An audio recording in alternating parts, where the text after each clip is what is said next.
¿Qué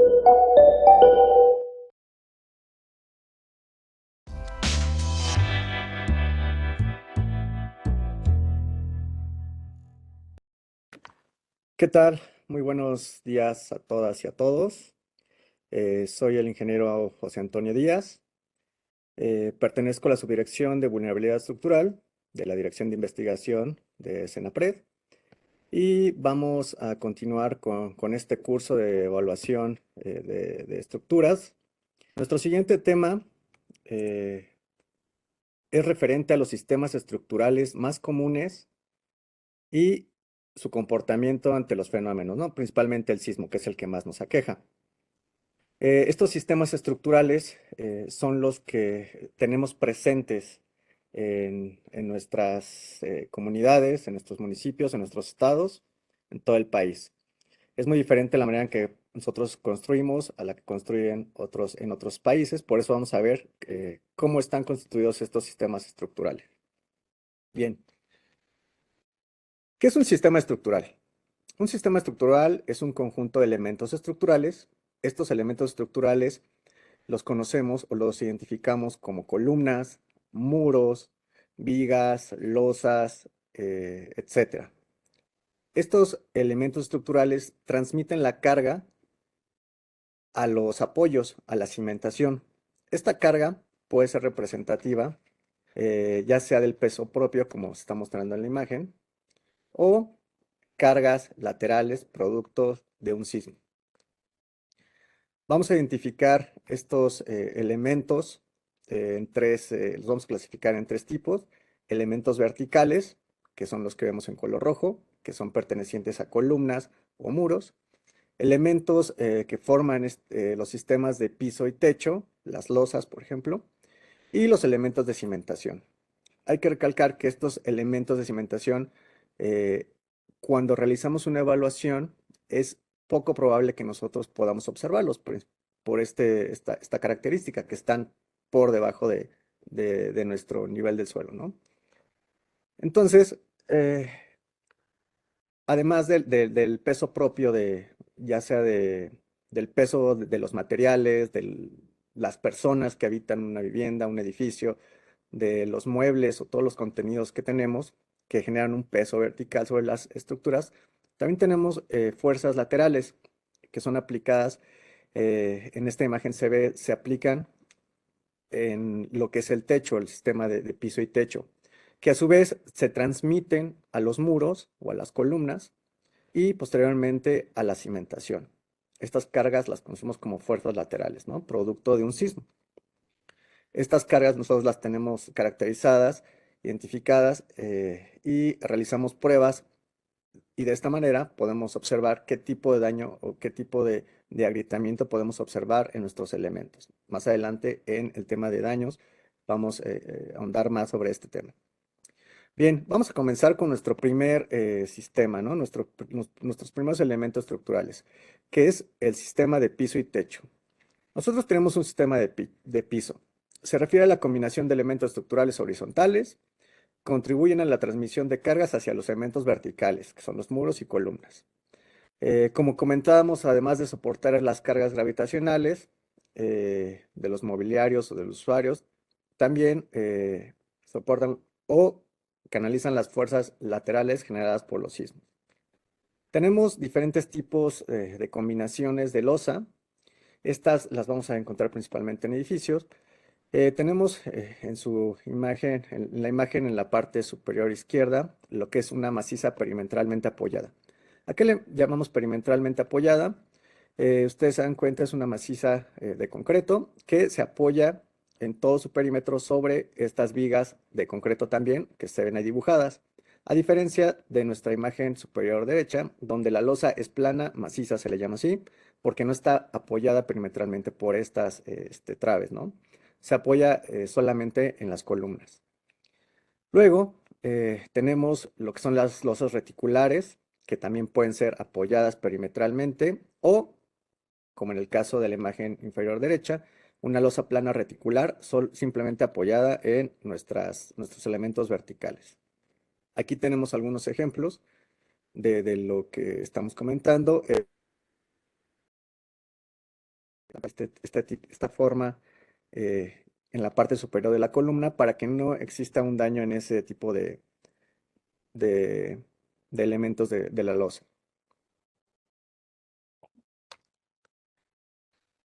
Aquí vemos un ejemplo de lo que es el sistema de piso losa plana reticular. Si se dan cuenta, la imagen no está apoyada sobre vigas, está apoyada simplemente sobre las columnas. Es un ejemplo en la vida real. Este tipo de sistemas los localizamos principalmente en estacionamientos, eh, etcétera, ¿no? Como se ve en la imagen. Aquí tenemos, a diferencia de la imagen anterior, este sistema que es igual reticular, pero si se dan cuenta ya está apoyado sobre estas traves, en este caso son traves de acero estructural. Entonces, me parece que es sencillo poder identificar si es una losa perimetralmente apoyada o no lo es, ¿no? ¿Cuál es la dificultad que podemos tener en este tipo eh, para visualizar este tipo de elementos? Pues en edificios donde están cubiertos principalmente por acabados, ¿no? Por plafones, etcétera, donde no se puede ver este tipo de sistemas. Sin embargo, al momento de realizar una revisión, hay veces que podemos quitar este tipo de plafones para poder observar bien cuál es nuestro sistema de piso o techo, ¿no? Un sistema que se ocupa mucho en lo que son las viviendas, que son construidas a base de mampostería, son las de vigueta y bovedilla. Si se dan cuenta aquí, nuestros elementos de vigueta son elementos horizontales que corren de lado a lado y tienen la bovedilla hueca y se rellena después con concreto, ¿no? Es un sistema de piso principalmente que encontramos principalmente en viviendas. Y otro tipo de sistemas de techo que podemos observar son este tipo de techos flexibles. Pueden estar formados por vigas de madera y teja, como se muestran aquí en la imagen, o también por láminas, ¿no? Este tipo de sistemas solamente son para techo, ¿no? Una vez que sabemos cuáles son los sistemas que tenemos de piso y techo, vamos a pasar lo que es el sistema de soporte o el sistema vertical, que es el sistema más importante o es el sistema al que le tenemos que dar mayor interés al momento de realizar una evaluación. Eh, Revisar bien su agrietamiento, el tipo de grietas y la distribución de estas, ¿no?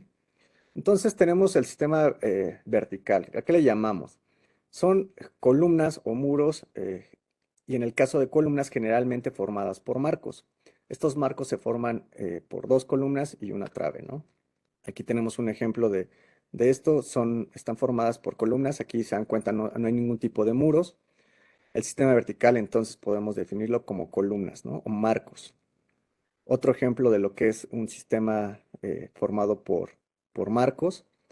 Aquí son construidos, es un sistema, digamos, mixto con concreto y acero. Y la otra parte, o el otro tipo de sistema vertical, es a base de muros, ¿no? Que es un tipo de sistema que podemos identificar con dimensiones de un elemento, de un lado del elemento mayor que el otro, ¿no? Es como una columna, pero ancha, ¿no? A eso le llamamos un muro. Y podemos observar que también puede haber una combinación de estos elementos verticales. Podemos tener en un mismo edificio muros y columnas, ¿no? Una combinación de estas. Los muros pueden ser ya sea de concreto o mampostería, como se ve en la imagen, y vamos a entrar más a detalle a lo que son muros de mampostería. La mampostería es o- los edificios construidos a base de mampostería, las construcciones a base de este sistema o las vamos a encontrar principalmente en viviendas, ¿no? En viviendas ya sean unifamiliares o de departamentos, ¿no? Y nosotros vamos a definirla o la vamos a clasificar principalmente en tres tipos de mampostería. Tenemos la primera, la más común, la mampostería confinada. ¿A qué le llamamos mampostería confinada?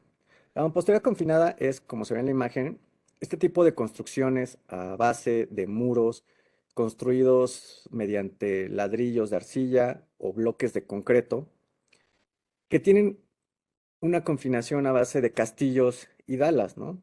Castillos verticales y una dala horizontal que confinan este tipo de piezas de mampostería.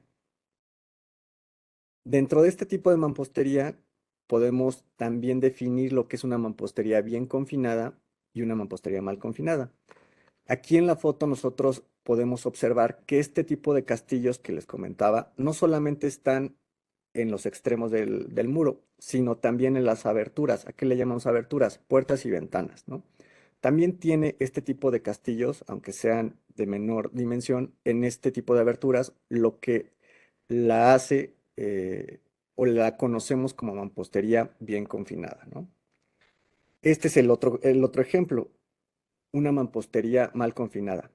¿Por qué? Porque nosotros podemos darnos cuenta que si bien sí tenemos estos castillos en esquinas de cada muro, en las ventanas y en las puertas no tenemos este tipo de elementos de concreto, ¿no?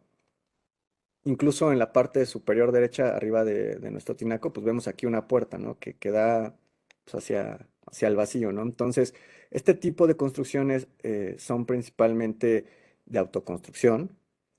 Uno mismo las construye o incluso podemos preguntarle a un maestro albañil, un albañil, que la construya y pues el maestro la va a hacer como él tiene su experiencia, como en su experiencia las ha construido, lo cual no está mal.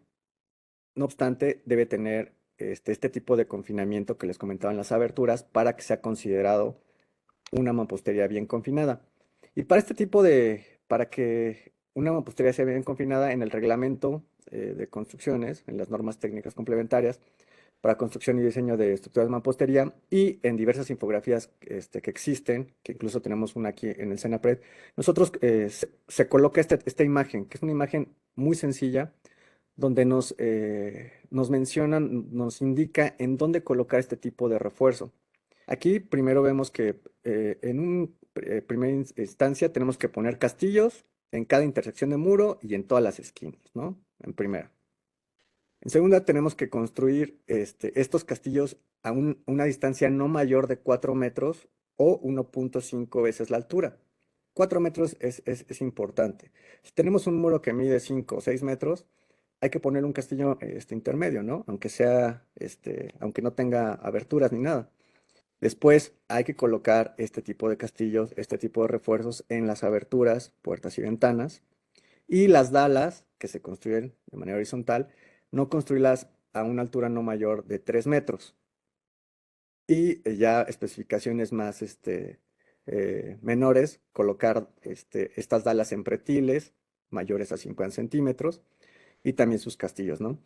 Es una imagen muy sencilla, es creo que una imagen que nosotros podemos eh, tener conciencia bien de lo que quiere decir la imagen y con este tipo de detalles vamos a hacer de una manera más resistente nuestra vivienda, ¿no? Entonces, esta imagen es muy importante para nosotros y incluso la tenemos en varias infografías. ¿Cuál es el siguiente tipo habíamos dicho que eran tres tipos de mampostería, ¿no? El siguiente tipo de mampostería es al que nosotros le llamamos mampostería hueca con refuerzo interior, que es el que comentaban en la presentación anterior. Si se dan cuenta en esta imagen, nosotros no logramos ver los castillos ni las dalas, ¿no? En las esquinas vemos puras piezas de mampostería. Esto no quiere decir que no tenga refuerzo, claro que tiene refuerzo, solo que las piezas de mampostería son huecas. Entonces, ¿qué es lo que pasa? Que en las esquinas y a cada distancia de nuestro muro, según reglamento, van colocadas barras de acero que se insertan las piezas de mampostería, se van pegando y al final se rellenan estos huecos donde va el acero con concreto, ¿no? Entonces, esto lo hace, o le genera este refuerzo, ¿no? A nuestros muros de mampostería. Este es conocido como muros de mampostería hueca con refuerzo interior. Este tipo de mampostería la vamos a encontrar principalmente en unidades habitacionales, en condominios.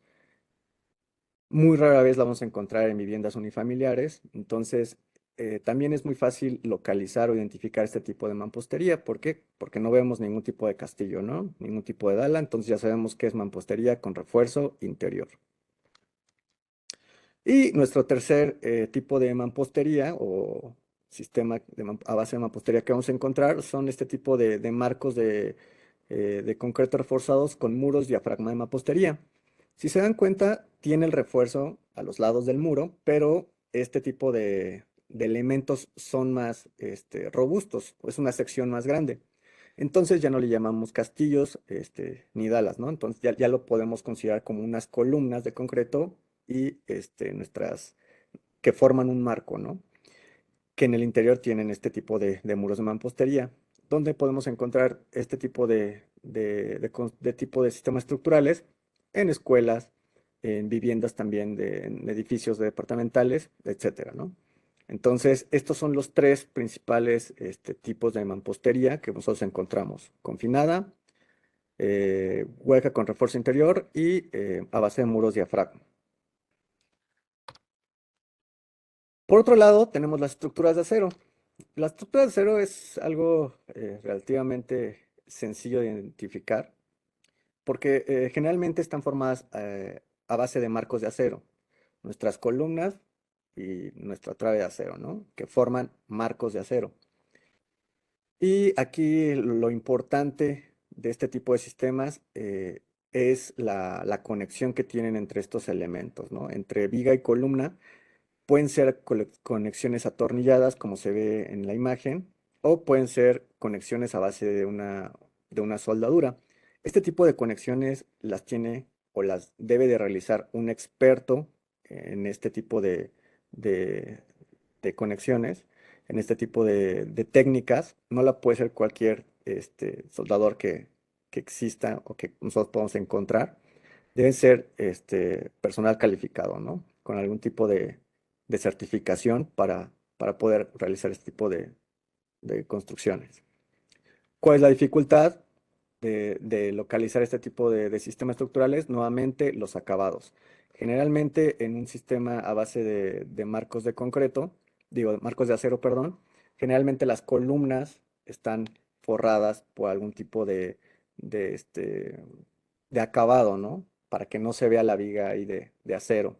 El sistema de piso y techo que nosotros podemos encontrar aquí generalmente es a base de los aceros, que es este tipo de lámina canalada que se fija a las vigas de acero con pernos Nelson, generalmente, y se le vierte el concreto, ¿no? Entonces, generalmente es a base de los aceros el sistema de piso y techo.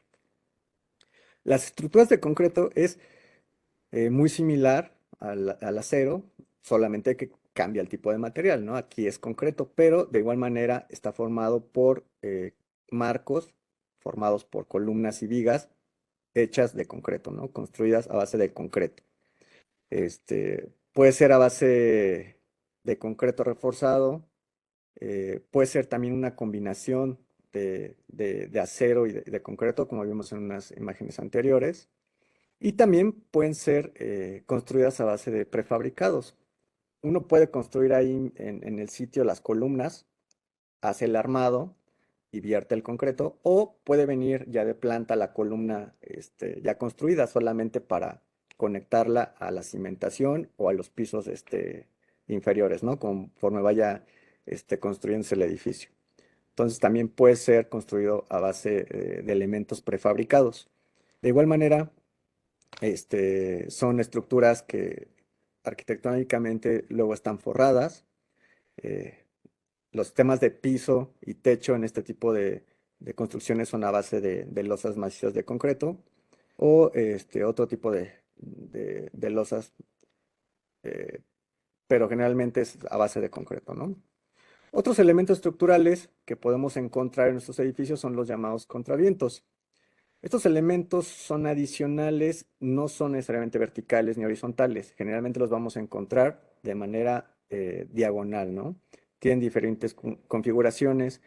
Pueden ser construidas al momento de construir el edificio, como proyecto del edificio, o para un reforzamiento, ¿no? Para dar una rigidez al edificio después de que pudiera tener algún tipo de daño después de un sismo, ¿no? Y aquí tenemos unos ejemplos. Nosotros vamos a clasificar, por ejemplo, si son, dependiendo su forma y dependiendo su colocación, ¿no? Por ejemplo, aquí tenemos un contraviento que en forma de X es un contraviento construido por elementos de acero. Está dentro del marco, de nuestro marco, ya sea de concreto o de acero, pero está dentro del marco, ¿no? Y cubre todo el nivel de un piso. Este es un ejemplo de una rigidización de un edificio que estaba dañado, que tuvo la necesidad de ser reforzado. ¿Y cuál fue el proyecto? Pues ponerle contravientos, ¿no? Aquí le pusieron, aquí ya está el proyecto ya construido. Tenemos la característica que estos contravientos también son en X, pero no están dentro de los marcos de los elementos de concreto de acero, sino están por fuera, ¿no? Es un reforzamiento externo, digamos, y digamos, cada elemento en X abarca más de un nivel, ¿no? Pueden abarcar dos, tres niveles, ¿no? Dependiendo del proyecto de reforzamiento. Podemos también encontrar contravientos en forma de K, como lo vemos en la imagen. Este también, en este ejemplo, está dentro de los marcos de- del acero y cubre también un piso, ¿no? Entonces, podemos clasificarlos dependiendo su forma, en qué posición están, si están dentro de los marcos o fuera de los marcos, y si cubren un nivel o varios niveles, ¿no? Vamos a ver aquí cómo se mueven los edificios. Este es un ejemplo muy sencillo que hacemos aquí en Senapred. Nosotros imagínense, teniendo mucha imaginación, que este es un edificio, ¿no? Nuestros elementos, nuestras regletas de color azul son nuestros elementos verticales, en este caso van a ser unas columnas, y nuestros elementos en gris, estas tablas de madera, son nuestros elementos horizontales, que son nuestros elementos, nuestros sistemas de piso y techo, ¿no? Nosotros, si lo colocamos en este sentido, donde las columnas tienen la sección o una sección menor, y nosotros le aplicamos cierto movimiento, podemos observar cómo se mueve, ¿no? Si se dan cuenta, tiene un desplazamiento muy fuerte, ¿no? En este sentido. Nosotros realizamos varias pruebas aquí en el centro. Nosotros tenemos un laboratorio de estructuras grandes donde realizamos este tipo de pruebas a elementos estructurales, pero nosotros no podemos mover nuestra losa, ¿no? Hay otras instituciones que tienen mesa vibradora que la pueden mover de esta manera, por ejemplo. Pero nosotros, en lugar de realizar este tipo de movimientos, lo que hacemos es aplicar fuerzas en nuestros entrepisos, digamos, por ejemplo, ¿no? En nuestros elementos horizontales. Entonces, nosotros si aplicamos este movimiento en la parte superior, si se dan cuenta es similar, muy parecido al que teníamos anterior, ¿no? Donde movíamos nuestro, nuestra losa, ¿no? Entonces, de esta manera nosotros aplicamos este tipo de cargas. Y bueno, entrando a cómo se comporta el edificio, de esta manera se tiene un comportamiento diferente a que si nosotros colocáramos el edificio donde la sección de nuestras columnas, en este caso, las regletas azules, tienen una mayor sección. Si nosotros aplicamos el mismo movimiento, se dan cuenta que el desplazamiento es menor, ¿no? Porque en este sentido, los elementos estructurales tienen una mayor resistencia, ¿no? Igual, si nosotros aplicamos la fuerza igual en nuestros elementos, pues podemos ver que no tienen este tipo de movimiento como anteriormente, ¿no? ¿Qué pasa entonces cuando nosotros tenemos este tipo de edificios ya construidos, ¿no? Y vemos que pues, el movimiento es demasiado, los desplazamientos son demasiados a los permisibles actualmente en nuestra reglamentación, ¿no? Pues colocamos este tipo de contravientos, ¿no? Este ejemplo era para que vean cuál es el objetivo de estos contravientos. ¿Se acuerdan cómo se movía o el desplazamiento que tenían cuando no tenía este tipo de elementos? Ahora no tiene ahorita. Entonces ya tiene una mayor rigidez nuestro edificio o nuestro modelo de edificio, y con estos contravientos podemos rigidizar nuestras edificaciones y hacerlas más resistentes ante los movimientos de un sismo, ¿no?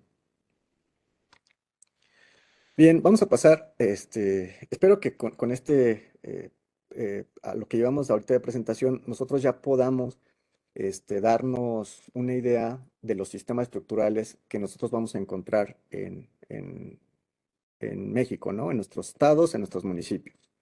Mampostería, sistemas a base de mampostería, ya sea confinada, con hueca, con refuerzo interior y muros diafragma, a base de marcos de acero y a base de marcos de concreto, ¿no? Generalmente todas las edificaciones van a estar construidas de esta manera. Habrá otras que tengan otro tipo de sistemas, pero son en menor cantidad, un porcentaje muy, muy bajo, ¿no? Ahora vamos a ver qué problemas de estructuración podemos encontrar en nuestras edificaciones que le generan cierta vulnerabilidad. Vamos a encontrar diferentes características que le van a generar vulnerabilidad a nuestras edificaciones.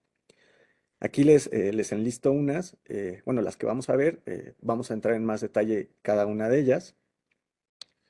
Y la primera que vamos a ver es la forma en planta del edificio. Nosotros tenemos este edificio, si ustedes podemos observar la imagen, tiene una forma en planta, en forma de H, ¿no? Si lo vemos en planta, tiene una forma de H. ¿Qué es lo que pasa cuando tenemos este tipo de edificaciones? Podemos tenerlas en forma de cruz, de H, en T, en L, etcétera. ¿Qué pasa cuando viene un movimiento o cuando viene un sismo, ¿no? Ocurre este tipo de movimientos. Este es un modelo que nosotros realizamos en programas donde colocamos ciertas características del edificio, aplicamos ciertos movimientos y nosotros podemos observar cuál es el comportamiento de la edificación. Si se dan cuenta, tiene un movimiento en estos, digamos, en los lados laterales, en los cuerpos laterales, mayor que en el del medio, ¿no? Y en el que está en el lado izquierdo, de un lado se mueve más que el otro, ¿no? Este tipo de movimientos nos pueden generar muchas dificultades, ¿no? Nos pueden generar mucho daño cuando se presenta un movimiento. ¿Qué es lo que debemos hacer o cuál es la solución a este tipo de construcciones? Separarlos, ¿no? Separar estos cuerpos en varios cuerpos más regulares, que tengan forma en planta de rectángulo, de cuadrado. Esto nosotros le tenemos una mayor regularidad en nuestra edificación. Por supuesto, cuando viene un sismo, cada cuerpo se va a mover de manera diferente, pero de una mejor manera, ¿no? Que si las tuviéramos todas juntas. Y para unirlos, colocamos este tipo de juntas constructivas, ¿no? Donde permite que cada edificio o cada cuerpo se mueva diferente, pero sin estar chocando, ¿no? Entonces, es una solución. No quiere decir que no se construya de esta manera, con estas plantas de esta forma, sino que es una solución para que se construya de esta manera, ¿no? Otro tipo de vulnerabilidad, de irregularidad que podemos tener es entrantes y salientes. Nosotros en la imagen izquierda tenemos este tipo de edificios que vistos de planta, pues tienen estas entrantes, ¿no? Estas oquedades o estos huecos en nuestro edificio. ¿Cuál es la solución? De la misma manera que la anterior, pues dividir estos cuerpos en rectángulos, en cuadrados que son más regulares, ¿no? El siguiente es nuestro irregularidad en elevación, ¿no? Por ejemplo, aquí el ancho de la base con la altura del edificio, pues es muy notoria, ¿no? Aquí la altura del edificio es muy grande y nuestra base es muy pequeña. Aquí tenemos una relación que, digamos, la altura entre la base menor de nuestro edificio debe ser menor o igual a 2,5, ¿no? Es, digamos, una fórmula muy, muy simple donde podemos eh, realizar este proyecto, ¿no? de construcción. Y aquí tenemos en el sismo Turquía el 99, pues un ejemplo, ¿no? De lo que puede llegar a pasar. Aquí este edificio seguramente tuvo problemas de cimentación, pero el hecho de que haya sido construido de esta manera muy esbelto también le produjo esa vulnerabilidad que, aunado a los problemas de cimentación, pues le provocó este tipo de volteo, ¿no? Otro tipo de vulnerabilidades que nosotros tenemos son debido a la longitud del edificio. Hay veces que construimos el edificio con una longitud muy grande. cuál es también la solución? Pues partir el edificio, hacerlo en dos cuerpos que se comporten mejor. La siguiente es aberturas en losas que pueden generar este tipo de vulnerabilidades. Hay veces que nuestro edificio nosotros llegamos y ya está construido y ¿qué queremos hacer? Queremos hacer una escalera aquí porque quiero que conecte con el roof, ¿no? Con el roof garden. Entonces abrimos la losa, cosa o una acción que no se debe hacer porque le restamos resistencia a nuestro edificio y le generamos una vulnerabilidad. Lo que comentaba mi compañero anterior, la concentración de grandes masas en niveles superiores, el cambio de uso que nosotros le podemos dar a nuestro edificio. Este edificio seguramente no era o no fue construido, diseñado para soportar este tipo de cargas y si nosotros se las metemos, pues puede generarle esta vulnerabilidad. El caso cuando tenemos un edificio de oficinas donde agarramos un nivel, ya sea el de hasta arriba o un intermedio, para colocar nuestro archivo, ¿no? Entonces lo llenamos de puros estantes con papeles, con libros, y es un peso muy fuerte que le puede generar algún tipo de vulnerabilidad a nuestro edificio. Irregularidades en planta, aquí se dan cuenta en la imagen derecha, una vivienda de autoconstrucción donde no se tiene la asesoría de una persona técnica y pues, van provocando este tipo de irregularidad en planta. Y ese un edificio de autoconstrucción, pero este del ejemplo es un edificio que en teoría tendría que tener toda la reglamentación posible eso que en el sismo de Chile del 2016 se dañó, ¿no? Aquí tenemos igual un modelo del comportamiento de este tipo de edificaciones en la presencia de un fenómeno, ¿no? Como el sismo. Otro ejemplo, este es de un sismo de Ecuador, en el sismo de Ecuador 2016, igual un edificio con una irregularidad, con una vulnerabilidad en esta reducción de los niveles superiores que le provocó un colapso en estos niveles. Tenemos las irregularidades en distribución de planta de los elementos estructurales. Podemos tener edificios en esquina, en medio o aislados, ¿no? ¿Qué es lo que o también podemos tener la construcción de cubos de elevadoras o de escaleras, ¿no? ¿Qué es lo que pasa cuando estos cubos no son separados de la construcción total? Si están conectados a toda la construcción, le puede generar este tipo de torsiones. Ahora, no quiere decir que no se construya, quiere decir que sí se pueden construir, pero hay que tener este principal cuidado o un cuidado especial en este tipo de conexiones, ¿no? Y sobre todo en los elementos o los edificios en esquina, aquí vamos a tener ejemplos que seguramente pudieron ver en la presentación anterior. Generalmente, ¿qué es lo que pasa en edificios en esquina? Nosotros, digamos, en la colindancia que da hacia los vecinos, generalmente se colocan muros de concreto, ¿no? De mampostería, lo cual lo hace muy rígido. Y la colindancia hacia las calles por tener esa eh, entrada de luz, etcétera, colocamos pocas columnas. ¿Qué es lo que pasa? Que existe este tipo de torsión, que la torsión es un fenómeno que en nuestras edificaciones que no, que provoca muchos daños, ¿no? Aquí tenemos un ejemplo de este tipo de irregularidad en esquina. Otra vulnerabilidad que nosotros le podemos generar a nuestras edificaciones es la distribución de los elementos, ¿no? En pisos a diferente altura. Se dan cuenta en la imagen derecha, tenemos diferentes niveles, pero con una altura diferente, ¿no? ¿Qué es lo que pasa cuando viene un sismo? Pues hay un colapso del nivel intermedio. Y lo que generalmente vamos a encontrar en las ciudades principalmente, ¿no?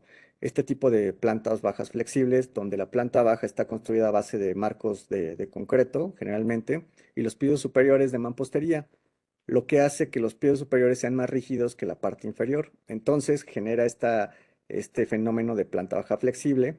Por supuesto que este tipo de construcciones se construyen porque hay la necesidad de estacionamientos, ¿no? De colocar los vehículos de todos los departamentos.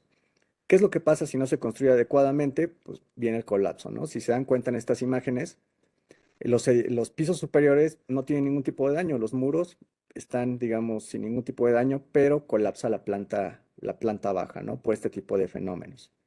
Aquí el sismo de Ecuador, otro ejemplo de este tipo de fenómeno. Es un fenómeno que encontramos mucho en los colapsos que hubo en el sismo del 2017, ¿no? Ahora, no quiere decir que no se construyan este tipo de edificios sin estacionamientos, ¿no? Porque sí hay una necesidad de este tipo de características para los vehículos. Simplemente hay que construirlos de una mejor manera, ¿no? Con acatando los reglamentos de construcción, la normativa vigente que tenemos. Otro tipo de vulnerabilidad que podemos encontrar es la separación entre los edificios colindantes, ¿no? Posiblemente estos edificios que ustedes ven en imágenes, que están colapsados en las dos imágenes, posiblemente si estuvieran separados hubieran tenido un comportamiento correcto, ¿no? A lo mejor fueron diseñados de una manera correcta, respetando toda la normativa. Pero si no existe esta separación, al momento de que empiezan a moverse, porque los edificios se van a mover siempre que hay un movimiento como provocado por un sismo, chocan, ¿no? Al momento de chocar le generan este tipo de daño y hasta puede llegar a este tipo de colapso.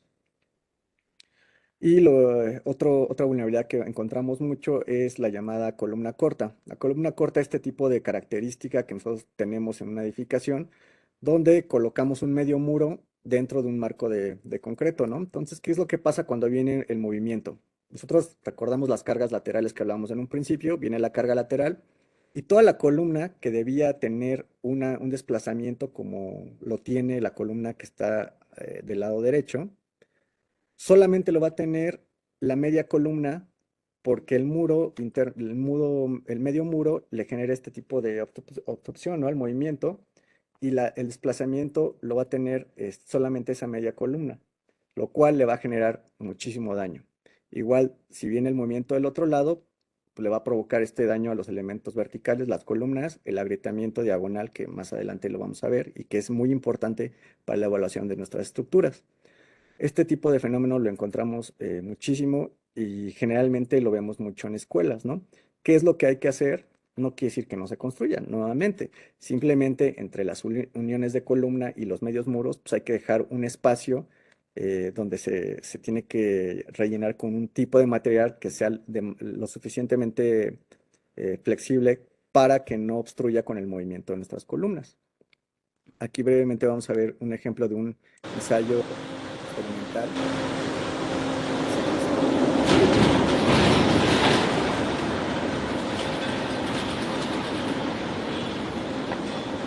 Ustedes ahí pueden ver cómo los medios muros impiden que toda la columna tenga ese tipo de desplazamiento. Solamente el desplazamiento lo genera la media columna que está en la parte superior y es una fuerza muy grande que no lo puede soportar esa pequeña columna, esa columna corta. Entonces provoca este tipo de daños y se dan cuenta nosotros podemos observar un hijo de agotamiento. Y en este caso pues, ya hay un colapso total de nuestro elemento, donde ya hay exposición de las barras de acero. Entonces, ¿cuál es la solución? Nuevamente, separar estos dos elementos, la columna y el medio muro, con algún tipo de elemento lo suficientemente flexible para que pueda desarrollar este movimiento. Y finalmente, otros problemas de estructuración que le van a generar vulnerabilidad. Cuando nosotros realizamos una construcción eh, que no sigue una regularidad adecuada, en este caso, por ejemplo, la primera imagen, la imagen que está en el centro, si se dan cuenta, en primera nuestras columnas o nuestras columnas de concreto son muy delgadas, ¿no? Tienen una sección muy pequeña a comparación de nuestras vigas, ¿no? Nuestras traves. En segunda, las vigas, las traves, no conectan, o sea, van como en escalera. Eso es un problema, esa es una irregularidad que seguramente cuando el edificio se empieza a mover por un sismo, va a tener un comportamiento no precisamente correcto, ¿no? Del lado derecho, igual la imagen. Nosotros vemos ahí una vivienda con columnas, muros, bueno, medios muros, muy irregular. No sigue una regularidad que le pueda permitir un correcto comportamiento, ¿no? Ahora, nuevamente, no quiere decir que no se pueda construir. siempre hay que, si vamos a construir de esta manera, hay que siempre apegarnos a un experto en la construcción, un ingeniero, un arquitecto, ¿no? Y por último, una vulnerabilidad que es muy importante para nosotros es la fecha de que se construye una edificación, ¿no? ¿Por qué es importante por qué es importante, perdón, saber en qué fecha se construye? Porque de esta manera nosotros podemos saber con qué normativa fue diseñada. ¿Por qué es importante? Nosotros, cada estado y cada municipio tiene la facultad de tener su propio reglamento de construcciones. ¿Por qué? Porque cada municipio, cada estado tiene ciertas características que la hacen diferente de todas las demás. No es lo mismo el tipo de suelo que hay en la Ciudad de México que en Yucatán. O no es lo mismo el tipo de fenómenos que impactan en Baja California que los que impactan en Oaxaca, ¿no? Entonces, por eso es diferente y es importante que cada uno de los municipios y estados tengan su propio reglamento, lo cual no es así. Aquí tenemos en la imagen de de una base que nosotros teníamos del 2019, en color verde los reglamentos estatales y en color amarillo los reglamentos municipales. ¿Por qué es importante? Por este ejemplo que ya les comentaba nuestro compañero Osvaldo, ¿no? Existe normatividad, aquí debería de haber existido normatividad, ¿no?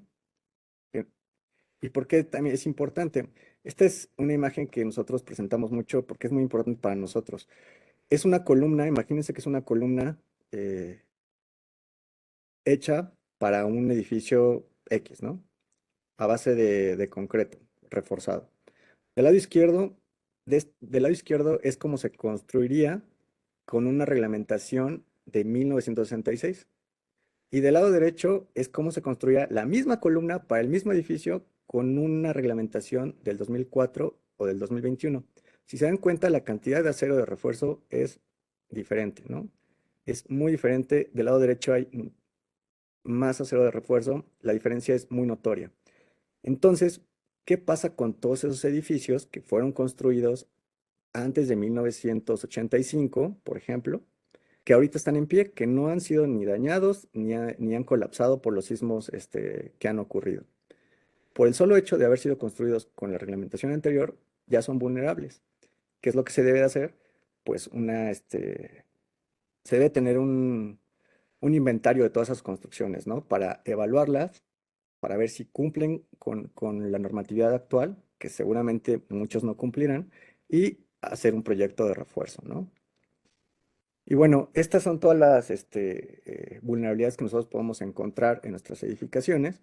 Espero que con esta presentación, en un principio nosotros podamos, si salimos a la calle, podamos observar cuáles son nuestros diferentes sistemas estructurales, podemos identificar, tenemos mampostería confinada, tenemos un edificio de marcos de concreto o marcos de acero. Y posterior, ver cuáles son todas estas vulnerabilidades que nosotros podemos observar en nuestra edificación. Nuevamente, no quiere decir que por tener este tipo de vulnerabilidades vaya a colapsar, ¿no? O sea, no quiere decir que no podamos construir un edificio en una esquina. Simplemente que si lo vamos a construir, debe tener toda la normativa, debe estar construido correctamente, con una supervisión correcta, y de esta manera, seguramente si viene algún tipo de fenómeno, no va a tener ningún problema, ¿no? Bien, entonces, espero que haya sido de su interés este tipo de esta plática. Les va a servir para las siguientes que vamos a ver, que va a ser daño y ya, por supuesto, al final, el uso del formato que nosotros empleamos, ¿no? De mi parte sería todo. Quedo a sus órdenes.